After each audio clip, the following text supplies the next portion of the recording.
Venez à moi, dit le Seigneur Jésus, venez à moi, vous tous qui êtes fatigués de porter un lourd fardeau, et je vous donnerai le repos. Le joug que je vous invite à prendre est facile à porter. Le fardeau que je vous propose est léger.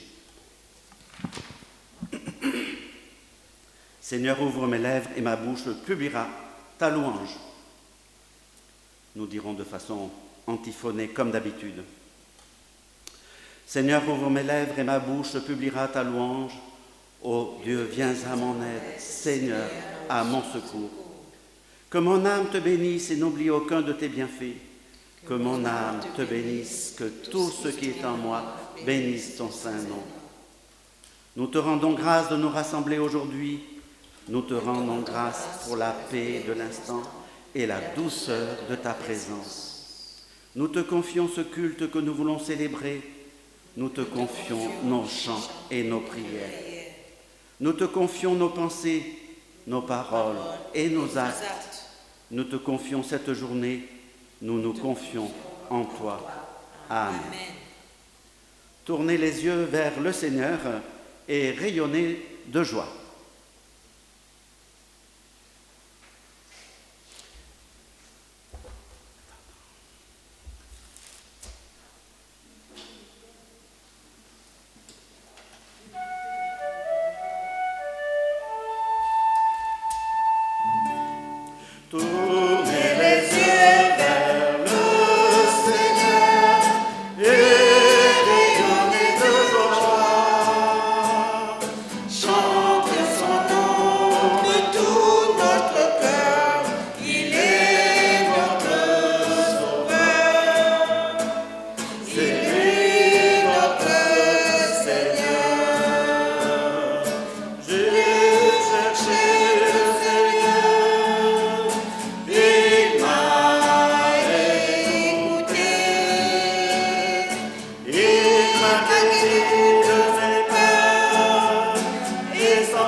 Aujourd'hui, je voudrais que des musiques traversent toutes les maisons.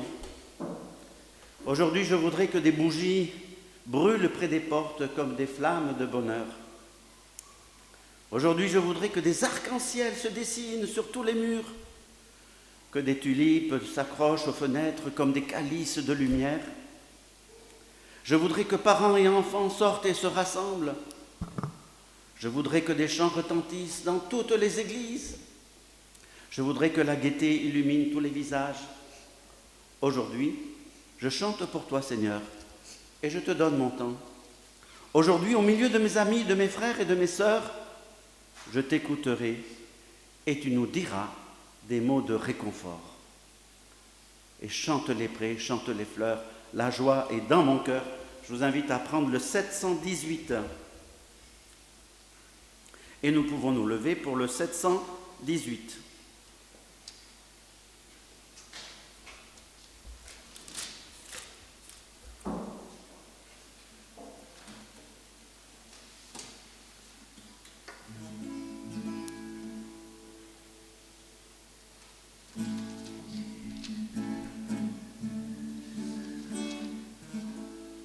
Et chante les prés, chante les fleurs, la joie est dans mon cœur. Et chante les prés, chante les fleurs, moi j'ai ma joie dans le Seigneur. Tous les chemins de la terre peuvent te montrer le ciel et le vent qui vagabonde comme des vers le soleil. Et chante les prés, chante les fleurs, la joie est dans mon cœur. Et chante les prés, chante les fleurs, moi j'ai ma joie dans le Seigneur. Tous les chemins de la terre sont parsemés d'amitié, et le regard de ton frère attend de te rencontrer. Et chante les prés, chante les fleurs, la joie est dans mon cœur. Et chante les prés, chante les fleurs, moi j'ai ma joie dans le Seigneur. Tous les chemins de la plaine s'en vont inlassablement, malgré les joies et les peines, mais leur raison éclatant. Et chante les prés, chante les fleurs, la joie est dans mon cœur. Et chante les prés, chante les fleurs, moi j'ai ma joie dans le Seigneur.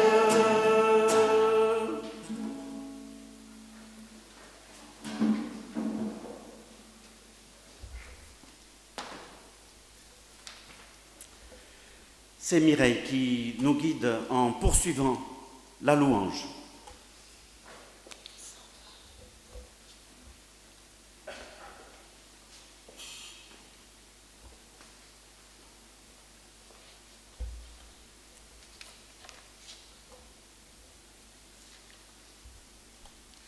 Gloire à toi, mon Dieu, que ton nom soit crié par toute la terre, qu'il soit sur les lèvres des grands, comme limite à leur puissance. Gloire à toi, mon Dieu, que ton nom soit sur ses lèvres, des humbles et des petits, qui n'ont pas le savoir, mais qui te connaissent, toi. Gloire à toi, mon Dieu, que ton nom soit murmuré par ceux qui aiment et par ceux qui n'aiment plus, mais qui espèrent toujours l'amour.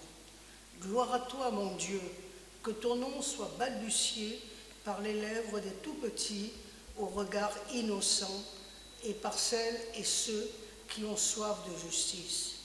Gloire à toi, mon Dieu, que ton nom soit inscrit dans le cœur de nos enfants comme un signe de joie au milieu des vivants. Amen. Amen. Que ton nom soit inscrit dans le cœur de nos enfants comme un signe de joie au milieu des vivants. C'est vers toi que je me tourne, Seigneur. C'est le 429 que nous prenons ensemble. Et nous pourrons nous lever.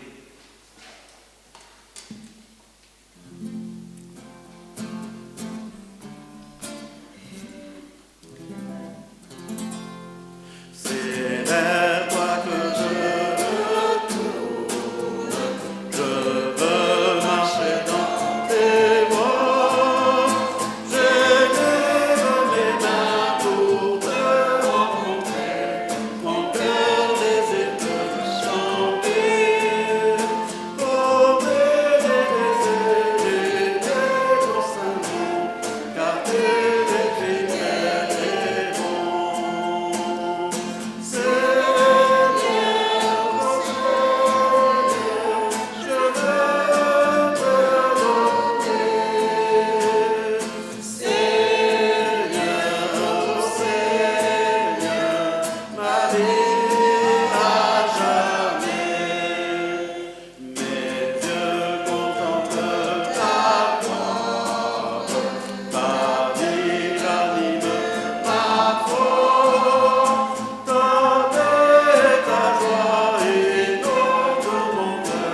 savez que quand on monte dans une voiture, si on est le conducteur, avant de partir, il faut faire un certain nombre de choses, un certain nombre de vérifications.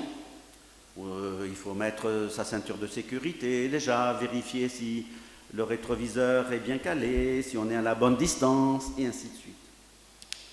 De même, si on fait une promenade en vélo, il y a 2 ou 3 gestes avant à faire, on met le casque, on prépare la carte peut-être pour l'excursion.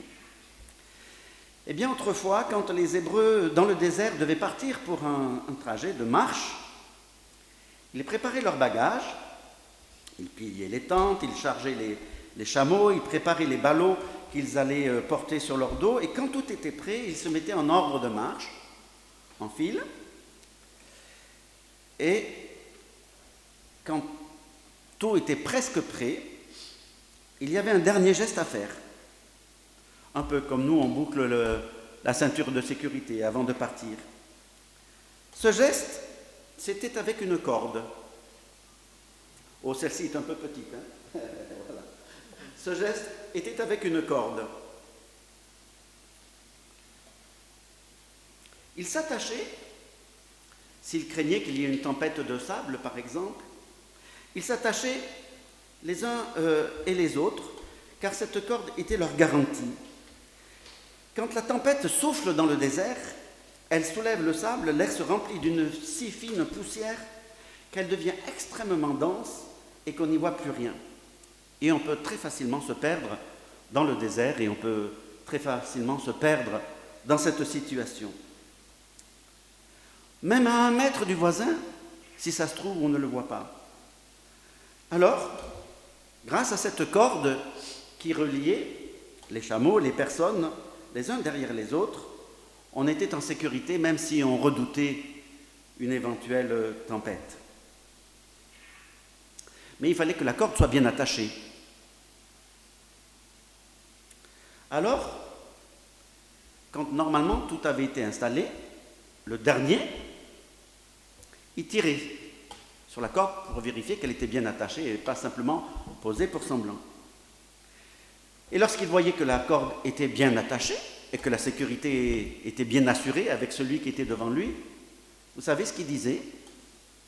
Bernadette, tu sais. Il disait Amen. Amen. Voilà, je vous l'avais dit. Il disait Amen. Amen en hébreu, ça veut dire ça tient bien, c'est vrai, ou c'est solide. Ok, c'est bon. Et ainsi de suite, du début jusqu'à la fin de la caravane. On entendait Amen, et puis un peu après Amen, et puis après, un peu après Amen, jusqu'au premier chameau. Et comme ça, si la tempête se levait brusquement, il ne perdait personne.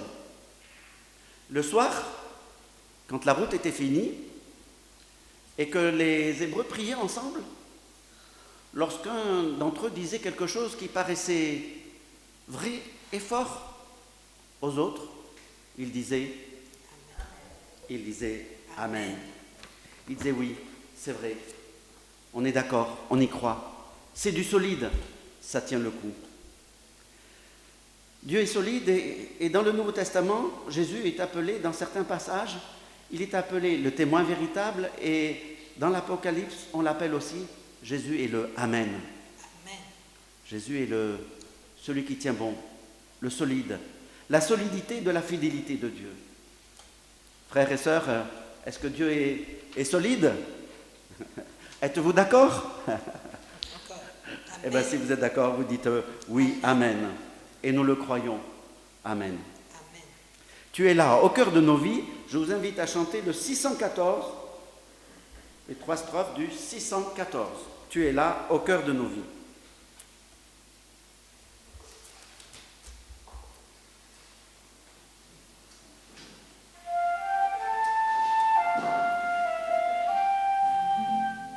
Tu es là au cœur de nos vies, et c'est toi qui nous fais vivre. Tu es là au cœur de nos vies, bien vivant, ô Jésus-Christ, dans le secret de notre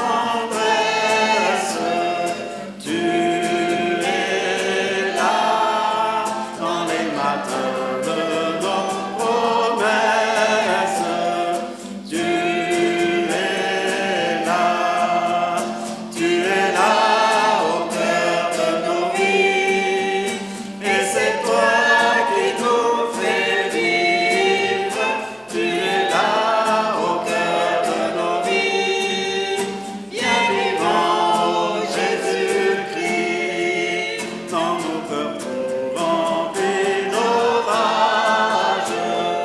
Tu es là dans tous les ciels de nos voyages.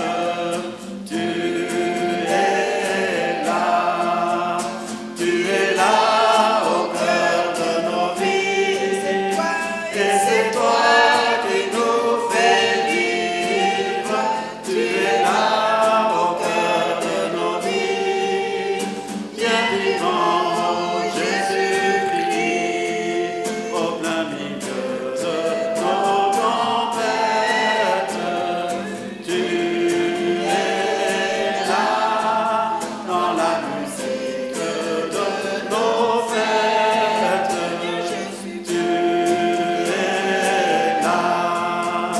Tu es là au cœur de nos vies. Et c'est toi qui nous fais vivre. Tu es là au cœur de nos vies. Bien vivant, oh Jésus-Christ. Et nous restons debout pour proclamer la foi, et c'est Mireille qui nous guide.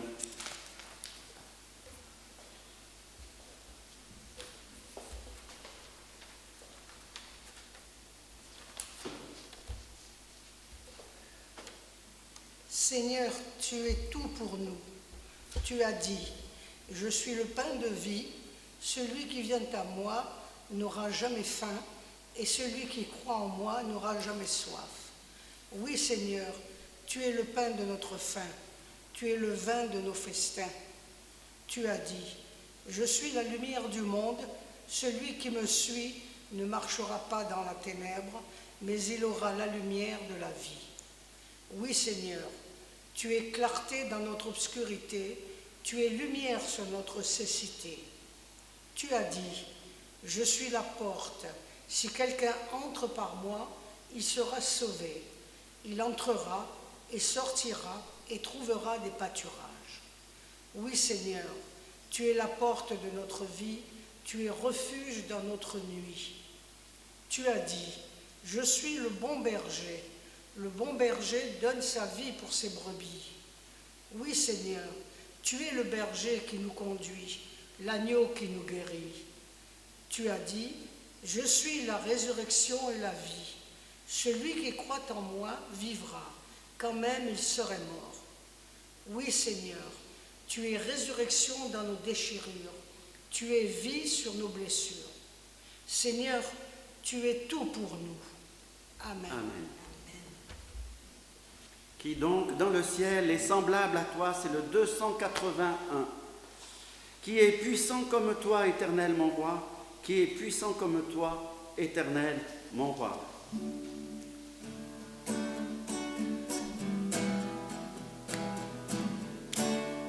Qui donc dans le ciel est semblable à toi, qui est puissant comme toi, éternel mon roi, qui est puissant comme toi,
C'est Bernadette qui va nous lire la parole du jour aujourd'hui, le texte du jour, qui est dans l'évangile de Jean, au chapitre 10, les versets 11 à 15.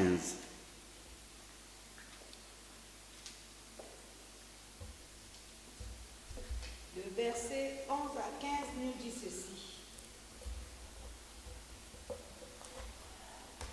Je suis le bon berger. Le bon berger donne sa vie pour ses moutons. Celui qui n'est pas le berger travaille seulement pour de l'argent. Les moutons ne lui appartiennent pas. Alors, quand il voit le temps arriver, il abandonne les moutons et il part en courant. Le loup emporte des moutons et il fait partir le troupeau de tous les côtés. En effet, l'homme qui travaille seulement pour de l'argent ne s'occupe pas bien des moutons. Le bon berger, c'est moi le Père, me connaît. Et je connais le Père, de la même façon je connais mes moutons, et mes moutons me connaissent. Je donne ma vie pour eux. Amen. Amen. Le bon berger, eh bien voilà une image de l'évangile très connue, et pas seulement d'ailleurs une image connue dans les évangiles, mais aussi dans l'Ancien Testament, dans la Première Alliance donc, avec ce psaume très connu, voilà, qu'on lit volontiers parce que c'est un psaume plein de consolation. Le Seigneur est mon berger, je ne manquerai de rien. Voilà, et donc c'est une image classique dans la Première et dans la Nouvelle Alliance. Vous avez peut-être vu ces images d'autrefois dans les vide-greniers ou dans les, que sais-je, dans les brocantes, ces images d'autrefois, ces tableaux d'autrefois, où il y avait un Jésus un petit peu à l'ancienne, avec les cheveux longs, et il avait dans ses bras une brebis. On dit d'ailleurs le berger d'une communauté. Enfin, dans l'Église protestante unie, on ne dit pas beaucoup cela, mais dans certaines communautés, ça se dit. Celui qui est responsable, c'est le berger d'une communauté. D'ailleurs, ce qu'on ne sait pas toujours, c'est que le mot pasteur signifie berger. Pourquoi ? Parce que ça vient du latin pastor, qui lui-même dérive de pasci, qui veut dire faire paître. Paître, pasteur, berger. Pour autant, c'est une image qui a perdu de son charme avec la vie moderne. D'abord parce qu'on ne voit pas beaucoup, pas très souvent, des bergers et des moutons, mais tout de même, on en voit quand même. Mais surtout parce que le mot « être comme un mouton » a pris un sens très négatif tout de même. C'est connoté une soumission servile. Voilà. Il y a se faire tondre comme un mouton, ce qui est quand même pas une image très positive. Et puis il y a aussi et surtout depuis le XVIe siècle cette histoire des moutons de Panurge. Alors je vous en dis un peu plus. Panurge donc est un personnage de François Rabelais. C'est le compagnon de Pantagruel, qui est lui-même le fils de Gargantua. Pendant un voyage en mer, Panurge se querelle avec un marchand. Le marchand, pour se venger, lui achète un de ses moutons. Jusque-là, tout va bien. Sauf que le marchand prend le mouton qu'il a acheté, c'était le sien apparemment, prend le mouton qu'il a acheté et le précipite dans la mer. Les bêlements du mouton qui a été jeté à l'eau entraînent les autres moutons à le suivre et à se jeter dans l'eau eux aussi. Et Panurge, qui voyait tout son trésor et toute sa richesse et tout son investissement certainement disparaître, s'est accroché au dernier mouton et Panurge est tombé à l'eau et s'est noyé avec tous les moutons. Donc évidemment, depuis le XVIe siècle, être un mouton de Panurge, c'est pas quelque chose de réjouissant. Donc on a un petit peu du mal avec l'expression faire partie du troupeau. Si on prend du côté du berger, voilà, mais ça peut se discuter, hein, ça peut se discuter. Mais justement, après le culte, si vous voulez, après la bénédiction, on pourra dire un peu ce que ça évoque pour vous. En tous les cas, si on prend du côté du berger, oui, le berger, lui, a un rôle identifié extrêmement fort et positif. Le berger, on pourrait développer ça longtemps, il est là pour guider, pour protéger et pour soigner. Et ça, quand même, c'est bien agréable. Et s'il y a quelqu'un qui me protège, qui me soigne et qui me guide, en général, je suis plutôt content. La difficulté, c'est que trop encadré, trop protégé, ça peut être aussi associé à être privé de liberté. Par exemple, dans nos villes, il y a un débat régulier. Si on veut plus de protection, plus surveiller tout ce qui se passe, qui a fait quoi, qui a volé le sac de la grand-mère et ainsi de suite, on met des caméras. Et puis plus on met de caméras, plus on se dit qu'on est un peu moins libre quand même et qu'on est de moins en moins libre de faire ce qu'on veut sans être pisté. En fait, souvent, le problème de celui qui protège ou le problème de celui qui surprotège, c'est qu'il surprotège au prix de la liberté. C'est pour ça que être trop bien un mouton, être trop bien cadré, ça peut quand même être négatif. En fait, nous sommes confrontés à la difficulté de toutes les images qui sont utilisées pour expliquer quelque chose. Toute image qu'on utilise est vraie jusqu'à un certain point et s'arrête, son domaine de vérité s'arrête, et si on tord trop l'image, ce n'est pas vrai après. Toutes les images, tous les symboles disent quelque chose, mais on ne peut pas leur faire dire tout jusqu'au bout. C'est vrai de toutes les paraboles, c'est vrai de toutes les images. Ce qui fait que, souvent, pour s'approcher d'une vérité, on a besoin de plusieurs images. L'une dit quelque chose, et l'autre peut-être fait contrepoids, et l'autre dit quelque chose, et petit à petit, c'est cette collection qui nous dit en tous les cas, pour le plan spirituel, ce que Dieu est vraiment pour nous. Eh bien, ça tombe bien, parce qu'avant ce passage, qui est notre texte du jour pour nous aujourd'hui, dans l'évangile de Jean, Jésus avait employé une autre image. Bien sûr, il a dit, je suis le bon berger. Il a quand même dit, le bon berger donne sa vie pour ses brebis. Mais il avait employé une autre image que je vous lis. Juste avant, c'est immédiat. Je vous le dis, c'est la vérité, si quelqu'un n'entre pas par la porte dans l'enclos des moutons, mais s'il passe par-dessus le mur à un autre endroit, c'est un voleur et un bandit. Mais celui qui entre par la porte, c'est le berger des moutons. Le gardien lui ouvre la porte, et les moutons écoutent la voix du berger. Il appelle ses moutons, chacun par son nom, et les conduit dehors. Quand il les a tous fait sortir, il marche devant eux, et ces moutons le suivent parce qu'ils connaissent sa voix. Ils ne suivront pas quelqu'un d'autre. Au contraire, ils fuiront loin de lui parce qu'ils ne connaissent pas la voix des autres personnes. Jésus rajoute, « Je vous le dis, la porte pour les moutons, c'est moi. La porte, c'est moi. Celui qui entre en passant par moi sera sauvé. Il pourra entrer et sortir et il trouvera la nourriture. » Jésus a dit qu'il était le bon berger, celui qui soigne, qui cadre, qui surveille, qui rassemble le troupeau, mais il a dit « Je suis la porte ».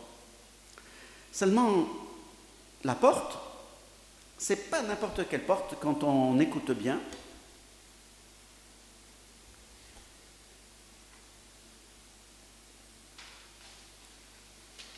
Ils entreront, ils sortiront, ils sortiront, ils entreront. C'est une porte complètement ouverte. Jésus est une porte, alors que d'habitude, une porte, on est là plutôt pour la fermer. C'est une porte ouverte. En tous les cas, c'est une porte qui n'est pas fermée à clé, ça c'est évident. Autant l'image du troupeau et de son berger est utile pour dire la protection du berger, du Seigneur, de notre Seigneur, Autant l'image de la porte est là pour dire c'est une protection qui nous laisse libres, puisque c'est une porte ouverte. En Christ, la sécurité ne rime pas avec privation de liberté. En Christ, la sécurité rime avec liberté. Ce conflit que nous avons du mal dans nos villes, que nous avons du mal dans nos cités, à maintenir ensemble le plus de sécurité possible et le plus de liberté possible, cette équation qui nous est très difficile, et peut-être impossible, je ne sais pas, cette équation, elle est résolue par le Christ, par cette double image. Je suis le berger qui vous protège, mais je suis la porte qui vous laisse entrer et sortir. Il y a des tas de lieux où ce n'est pas si facile que ça de sortir. Et dans le domaine religieux aussi. Et il y a plein de sectes où on peut entrer, où la porte elle est ouverte pour entrer, mais elle n'est pas toujours ouverte pour sortir. C'est un peu des portes à sens unique, un peu comme ces portiques dans certaines grandes surfaces ou au métro à Paris ou tout ça, dans les métros. On peut rentrer, mais pour sortir, c'est pas la même porte. Il y a des portes qui sont à sens unique et dans les sectes et dans certains lieux, il y a beaucoup de portes à sens unique. La porte qui nous est proposée dans l'image que Jésus emploie est une porte qui permet d'entrer et de sortir. Pour autant, quand toutes les portes sont ouvertes d'un lieu, on n'est pas forcément si bien que ça.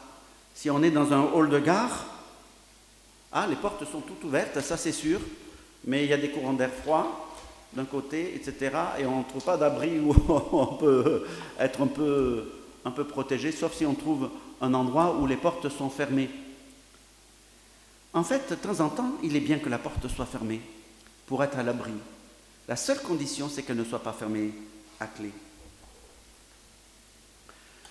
L'Église protestante unie, comme d'autres églises, mais pas comme tous les lieux spirituels, l'Église protestante unie se fait une fierté d'être une communauté où on peut entrer et sortir librement.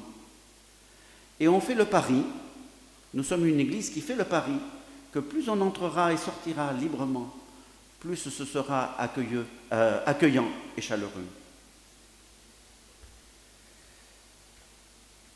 Parfois, il y a trop de courants d'air. Et parfois, quelqu'un rentre dans une communauté et on ressort et personne ne lui a rien dit.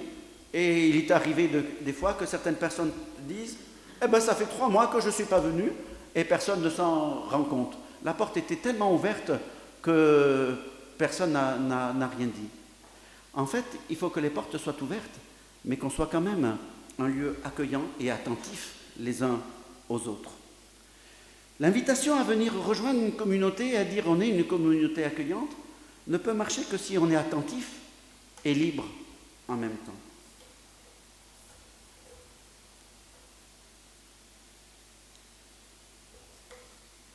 Rappelons-nous d'ailleurs le Christ qui disait lui-même qu'il était la porte de l'enclos, la porte de la bergerie, le Christ qui disait qu'il était le bon berger. Il était suivi par 12 disciples, c'est vrai. À certaines époques, on a dit 70, c'est vrai. Plus loin, à la Pentecôte, on a dit 120 personnes, c'est vrai. Mais dans la cité où ils étaient et dans les lieux où ils étaient, 12, c'était rien du tout. La bergerie était tellement ouverte que la plupart étaient dehors. Et ceux qui étaient là, y étaient librement. C'est le risque que prend le Christ. La communauté est totalement ouverte. Donc on estime qu'on n'est pas très nombreux dedans. Mais par contre, quand on y est, on doit y être bien. En fait, la difficulté et l'enjeu, c'est de suivre le bon berger. Parce qu'il y a des bergers qui, eux, cadenassent rapidement la porte. Le Seigneur a dit « Je suis le bon berger » et d'ailleurs, il a dit « Je suis le berger qui donne sa vie pour ses brebis », c'est quand même déjà un signe qui n'est pas n'importe lequel. En fait, quand on a un guide, il faut juste s'être assuré avant qu'on tombe sur le bon guide. Vous savez, en haute montagne, quand on doit faire des étapes dangereuses et qu'on n'est pas expérimenté, on essaye de prendre un guide et on essaie de vérifier que ce guide-là, il a les diplômes, qu'il est vraiment estampillé, qu'il est officiel, qu'on nous l'a vraiment recommandé. Parce que si on choisit un guide n'importe comment, eh ben c'est dangereux pour nous. À l'époque des GPS, et on se laisse souvent guider par les GPS, moi le premier en tous les cas, à l'époque où les GPS ont commencé, je trouvais ça tellement magique qu'une fois j'ai pris la route avec mes enfants et je leur ai dit, c'est magique. On va aller d'un endroit à un autre, on ne connaît pas du tout la route et on va se laisser guider. Et j'avais mis un objectif, je ne sais plus lequel, mais le GPS ne faisait pas bien la distinction à l'époque entre les grandes routes, les petits chemins, les sentiers, ainsi de suite. Et on tombe quand même dans un chemin qui était vraiment tout petit. Mais je disais aux enfants, ici, il va nous conduire quelque part, n'ayez pas peur. On avance, ça commençait à devenir un peu inquiétant. Il y avait des gens qui nous regardaient d'un air un peu torve. On disait que c'est quand même pas une route très officielle. Jusqu'au moment où on s'est retrouvé au milieu d'un golf, au milieu d'un terrain de golf. Et là, tout le monde nous regardait de façon un peu... en disant, ils sont fous, qu'est-ce qu'ils font là? Et à ce moment-là, le GPS, il ne disait plus aucune route, la flèche, elle allait à droite, à gauche, elle se cherchait. Et le GPS, il m'a dit, débrouillez-vous maintenant. J'avais à l'époque choisi un guide, c'est une image là encore, qui n'était pas très au point. J'avais fait trop confiance. En fait, oui, le choix du guide, ce n'est pas rien. Et nous avons besoin, avant de choisir un guide, de vérifier. Est-ce que celui-ci, je serai en confiance avec lui?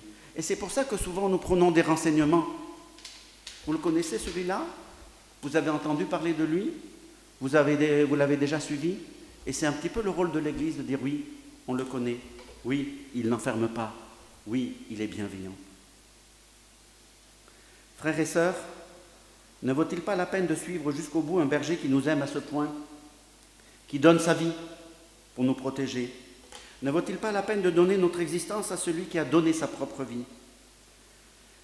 La porte est grande ouverte, elle ne sera jamais fermée à clé. Cela a de quoi nous rassurer et cela a de quoi nous réjouir. Amen.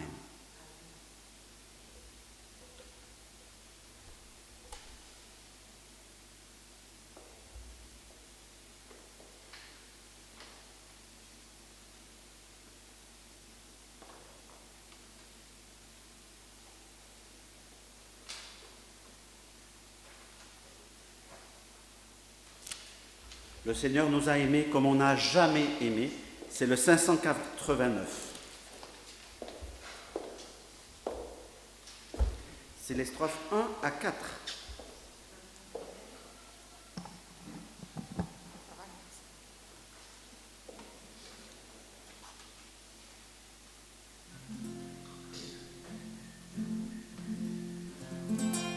Le Seigneur nous a aimés comme on n'a jamais aimé. Il nous guide chaque jour comme une étoile dans la nuit. Quand nous partageons le pain, il nous donne son amour. C'est le pain de l'amitié, le pain de Dieu. C'est mon corps, prenez et mangez. C'est mon sang, prenez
Seigneur nous a aimés comme on n'a jamais aimé. Au hasard de ces rencontres par les villes et les cités, il révèle son amour et nous parle de son Père. Et chacun retrouve espoir en l'écoutant. C'est mon corps, venez et mangez. C'est mon sang, venez et buvez. Car je suis la vie et je suis l'amour. Ô Seigneur, emporte-nous dans ton amour.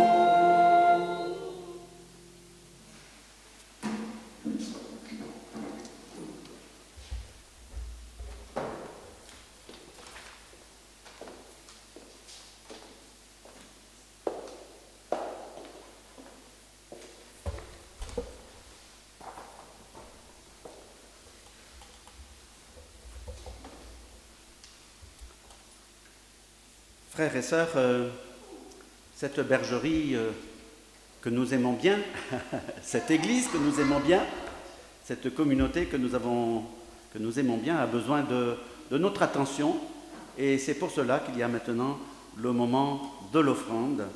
Souvenons-nous de la générosité de notre Seigneur Jésus-Christ. C'est le moment de l'offrande.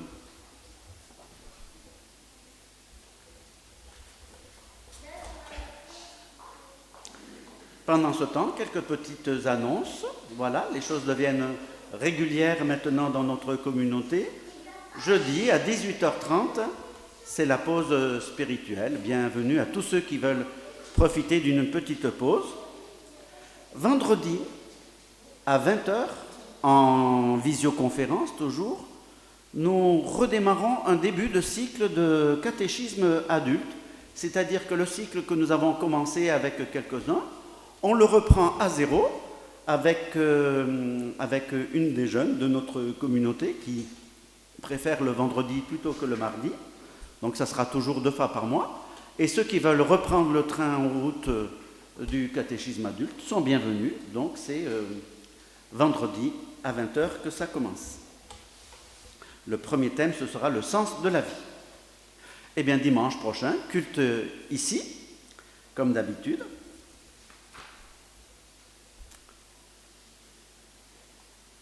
Et puis nous allons maintenant rassembler nos prières en disant la prière que le Seigneur nous a apprise.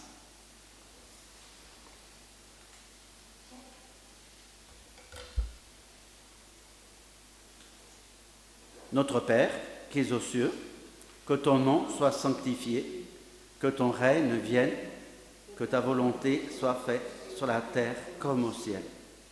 Donne-nous aujourd'hui notre pain de ce jour. Pardonne-nous nos offenses, comme nous pardonnons aussi à ceux qui nous ont offensés. Et ne nous laisse pas entrer en tentation, mais délivre-nous du mal, car c'est à toi qu'appartiennent le règne, la puissance et la gloire pour les siècles des siècles. Amen. Un passage plein d'exhortations. Avant de se quitter, de recevoir la bénédiction, dans la lettre de Paul aux Romains au chapitre 12,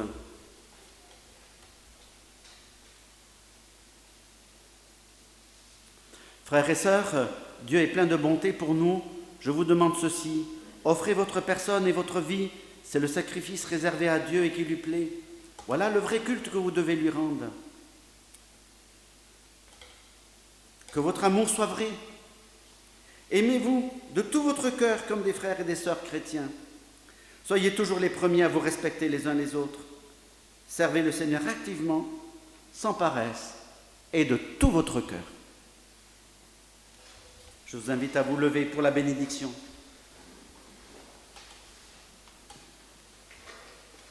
Le Seigneur vous bénit et vous garde. Le Seigneur tourne sa face vers vous. Le Seigneur vous donne sa paix, sa joie et sa lumière. Amen. Et nous prenons le dernier cantique, Roi des rois, Seigneur des seigneurs. C'est le 200 62.